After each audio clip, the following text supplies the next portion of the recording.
Lake George Battlefield Moments, a production of the Lake George Battlefield Park Alliance, preserving our area's incredible history. A weekly feature on 93.5 FM and live streaming at lakefm.com. Here's the president of the Lake George Battlefield Alliance, John Denuzzo. Welcome, everyone. This is John Denuzzo of the Lake George Battlefield Park Alliance. Our guest this week is Lauren Roberts, a Saratoga County historian and chair of the Saratoga 250. Lauren, welcome. Thank you. Thanks for having me. Now, Lauren, almost everyone is familiar with the phrases turning point in describing the Battles of Saratoga in 1777. Can you provide the rationale for calling it the turning point? Well, thanks for asking, John. I always appreciate that question. I always go back to the idea that the surrender at Saratoga, which happened on October 17th, 1777, was the first time in world history that a British field army surrendered. This is a momentous occasion, as Eric Schnitzer, the military historian and park ranger at Saratoga National Historical Park, has pointed out through his research. The first time in world history that a British army did anything is momentous, but in this case, it's a surrender of a field army. It stops the British trying to advance from Canada. This isn't the first time they've tried this. It's the last time in the American Revolution that the British Army tries to invade from that spot. So we really feel not only is the surrender significant for morale, but it also helps the alliance with France. It's shortly after, in February, that Benjamin Franklin is really able to push through that alliance. France recognizes us as an independent nation. They send us all different kinds of support that really allows us to go on and win the war. And people know the names like Burgoyne and Gates and Benedict Arnold and others. I mean, they all played key roles at Saratoga, and their names are plastered all over the region, most positively, but in Burgoyne's and Arnold's case, not always positively. Are there particular mentions of those individuals and other heroes on both sides that get any prominence in the work that you're doing with the commemorations? Yeah, definitely. And, you mentioned Burgoyne and Arnold, two different sides of the coin originally, right? I guess they end up on the same side in the end. But they have two very different stories. And so certainly part of what we're doing is we're creating augmented reality experiences. And those are two of the characters that we have chosen to be able to tell their stories from their perspectives. Burgoyne obviously loses at Saratoga, but he has an interesting story leading up to that and after that. And Arnold, it's the same thing. When you talk about Arnold at Saratoga, he's a hero. It's not until later that opinion of him really changes.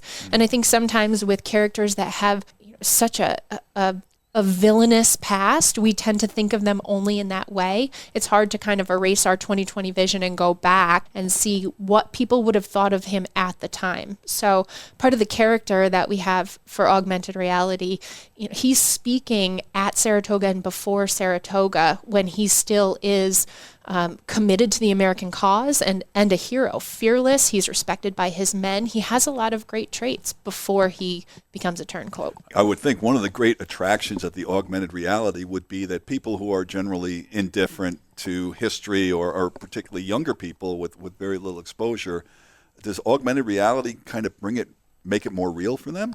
That's what we're hoping. The whole idea of incorporating technology into historic interpretation is that we'll be able to reach a broader audience. People are really used to getting their information in a digital way, in a shortened time frame. Think of Reels or on TikTok. It's a short amount of time that you have someone's attention span. And by having these augmented reality characters that stand up in front of you, they're kind of similar to a video game, or kind of gamifying learning about the past. And it's a complicated past, right? There's lots of different perspectives. So that's what we're hoping. The other thing that's great about that is it's available on your phone. A lot of times historic sites have problems being able to maintain staffing with volunteers or employees on people's irregular schedules. When you show up at a specific place, if they're only open on Saturdays from 12 to 4 and you're there on a Thursday evening, this type of interpretation you can activate from your phone at any time and be able to get the information on your schedule. Fabulous. Saratoga 250 has done a great job in terms of publicizing. I know this year you really kick into higher gear. What are some of the big programs you have underway or planned for the 250th anniversary? This year really kicks into high gear for us. We have some really exciting things coming up in 25. We're on the verge of releasing a children's book that we've been designing called Overhearing the Revolution, where we have a character who's a 12-year-old boy, and he really is going around and listening to different perspectives of the revolution in this area in 1775. So it really relates to this year. It's a way of talking about all of the different perspectives that certainly were a part of the people in this area. It's written at a 4th grade level. We used a local cartoonist, Alex Portal, Ann Clothier, who works in my office, wrote the script. And we're really excited to release this and get this out there to get people thinking about perspectives of the revolution. Some of the other things that we're doing, we have a sewing workshop series that we've set up for reenactors that are interested in learning more about accurate clothing. This is for established reenactors and also for people who are maybe new to the hobby and want to try to get involved, and maybe they want to be volunteering at Saratoga 250 events in the future. So these will be, some seasoned sewers that can offer that type of help. Of course, we have our Turning Point Symposium coming up in May. This year, it's a focus on women in war, but this year we're focusing on Henry Knox. Lucy Knox is a very interesting individual and, of course, had an influence on Henry, so we'll include information about her. It also includes a tour that follows along with Henry's footsteps as he was in and around this area with the cannons. We have several programs that we've developed. Ann Clothier has developed a Writing the Revolution program based for 4th and 7th graders, talking about communication during the Revolution. It's such an abstract concept because now we have this immediate texting or, the internet, the world is at our fingertips, right? But to try to understand how communication passed from one side to the other, from relative to relative during the Revolution is really a tough concept for 4th graders to understand. So this program helps talk about that. And we also have some for adults. We're developing a program on women in the Saratoga campaign, talking about the different roles they played. And then we also have this really cool one I like about the Battles of Saratoga in historic memory, talking about over the last 250 years, how have people commemorated this event? And it changes over time. Probably, the most notable in recent memory would be the bicentennial in 1976. The last time Ann and I gave this program, we invited people to bring in memorabilia and pictures from what they remembered in 1976 and, asking them, how did that start your interest in history? And I think we have some things to learn about what worked and what didn't work at that time so that we know what our legacy will be moving forward. Well, that's great. Now, you shared a lot of information. How does the public, either Saratoga County residents certainly, but the broader region, how could people participate in the programs that you're describing? The easiest way for people to get involved is to visit our website at saratoga250.com.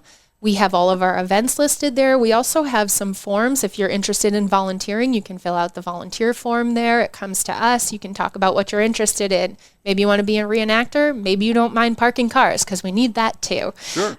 So you can fill out one of those forms. You can join our mailing list. So Saratoga 250 is the easiest way to get in touch with us and to be a part of this commemoration. Fabulous. Now, you're the county historian. In addition to all this work you're doing on the 250th anniversary, and I know you're doing it statewide too. You're part of a state commission on the 250th anniversary. But from a 500-foot level, what does a county historian do? I mean, that's what that pays the freight for you. So what are your responsibilities as a county historian? So New York State is pretty unique that they require by law a municipal historian. Historians are required in city, town, village, and counties. So we are very lucky that we benefit from this. And there's really 4 different categories that our duties fall under. The first is historic preservation. We do research and writing, teaching and public presentation, and organization and advocacy. So, your day could be totally different depending on whether maybe you're commenting on someone who wants to put a cell tower near a historic site, or you're giving a program to fourth graders. We definitely organize. I have meetings with all of the historians within Saratoga County. We hold workshops. Maybe it's about, how to research deeds or research historic houses in your neighborhood. How do you write a good press release so that when you're holding an event, you get people to come?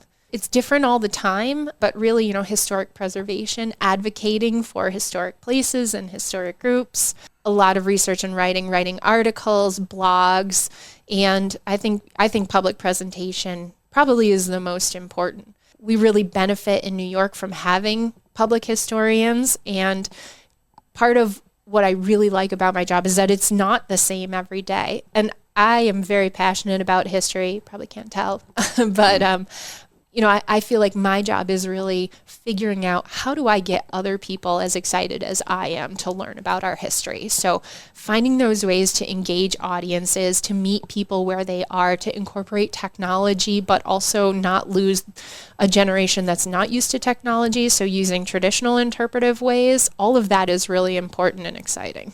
Wonderful. How long have you been county historian? 15 years. Is that right? Mm-hmm. Congratulations. Yeah. So can we count on you being the historian when the tricentennial comes along? I'll push for that. Okay. Well, wonder, any final comments you'd like to make, Lauren? It's been very fascinating. Yeah, I just want to say that, Saratoga 250 has a lot of support from some really great partners. All of the people out at Saratoga National Historical Park, they have the Battlefield, the Schuyler House, Victory Woods, Saratoga Monument. They've been amazing partners for all of the programming we're putting on.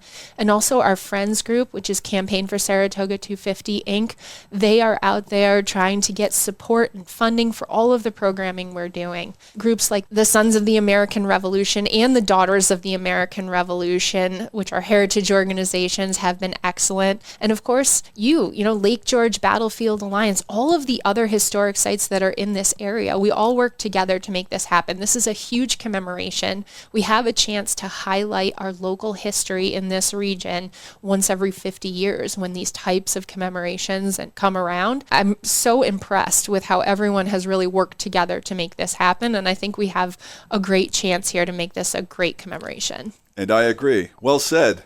Thank you, Lauren Roberts, for joining us. Thank you. Remember that you can visit the Alliance website, lakegeorgebattlefield.org, and we welcome any follow-up comments or questions people have. You can send them to us at info@lakegeorgebattlefield.org. Lake George Battlefield Moments, a production of the Lake George Battlefield Park Alliance, preserving our area's incredible history. For more on this topic, check out the Lake George Battlefield Alliance podcast, a weekly feature on Lake FM 93.5 FM and live streaming at lakefm.com. For more information, go to lakegeorgebattlefield.org and tune in every Saturday morning for Lake George Battlefield Moments.